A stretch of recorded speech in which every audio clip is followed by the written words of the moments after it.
it's just two completely different things, and that's why people don't agree.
There's two different ways of string trimming, at least, in that some people will insist on having a good thermal break between hardscapes and lawn, and they focus more on the got side than the knot side. And then other people will miter their string trimmer head and burn it down lower, and butch the edges, as I say. Instead of like a crew cut, they butch it. Now the problem with that is that the lawn has a hard time in areas where moisture and soil conditions are such with that butching, because where you allow solarization by exposing the roots, it tends to spread. With this process, by doing the vertical line and then doing the horizontal, you already have your gauge as to height because the mower went first. And the mower is 30 horsepower. So recapitalization of investment, it makes sense. Of force multiplier, it makes sense. It's the higher horsepower. And when you do it this way, you'll notice that the mower comes and it cuts everything but a thin strip. So the backside of your string isn't hitting anything. So that's the pluses on that. Now the guys who miter, they're saying, well, my backside of my string don't hit anything either. The problem with mitering like that, aside from damaging the lawn, is that at some point in place you are hitting the concrete and you're exposing within it the aggregate, and with that you potentially initiate the beginnings of mycelium breaking those aggregates with calcium oxalates, and then you damage basically the structure. Okay, the paint would go first, obviously, then the structure, but it's down there where it could be critical, but also you damage the lawn. With this method, you're trying to get an advantage for the lawn from that point back. It starts with that shadow, or if you're a blade edging, if you can do that, then also the turning of soil, and a channel where moisture can perk in under. So then you try to get that lawn denser that on out. Now this is all natural, non-irrigated, non-fertilized, and if I could show you the front, it grows at a very even rate. The back is not as much because we made some changes on the crepe myrtles and stuff that changed light conditions, and that confused the shot callers. It confused the hierarchy of composition and caused some degree of radicalized growth. But by doing processes where we get that density naturally, then that material, this lawn, even after I cut, even today, it can take solar radiation and convert it to cellulose.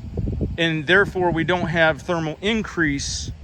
And when we don't have thermal increase, things like this storm that's coming are either lessened in frequency and or intensity. So 90% of thermal increase goes to the waterways, and one negative aspect of that thermal increase in the water is intensification of storms because of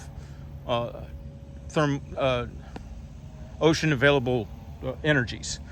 So when that storm sits out there above the bay or the Gulf, and if we've done things on the lawns that punt thermal football over that way, then the expectation of intensity and frequency of storms can be enhanced. Now, some might say, well, we used to have storms in the 1800s before there was so much mowing. Yes, but we had less people, and nature balanced macro canopy, micro canopy structure ratios with fire. We don't allow fire now. We have too many people to have vast areas where fire can do its chore. Now we have ability and the possibility of replicating that, but with even greater benefit, because with regular mowing, we can enhance this ecosystem where it is super oxygenating, super carbon capturing, because with regular mowing, but in a situation where you have the three components, thermal, as in optimal thermal for microbial activity, existence and activity, and moisture, as in moisture that's still there because it had enough canopy from the sun, and microbes, as in the little animals like nanorobots that continuously, all day, every day and night, take that cellulose and convert it through their enzymatic activity into fertile soil. So you're creating a scenario where instead of stripping away centuries-old layers of living soils, you can add to it. And when you do, the weather patterns can be a beneficial factor.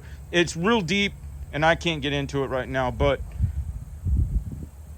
the biggest thing about what I'm trying to say today is there's such a vast divide in the debate between string trimming first or string trimming after, because there's two entirely different perspectives on string trimming. Some, they want to display every kind of landscape curbing and everything they want, so they wouldn't be able to tolerate a 5-inch tall ledge there that obscures half of their castle blocks or whatever, you know. The downside is then you're creating an area where desiccation is likely, and you're not maximizing the benefit you can get from your hardscapes with that extra percentage to make these lawns into hyper oxygenating, hyper carbon capturing to support more population. All right, so it's just two completely different things, and that's why people don't agree. Never will. Bye.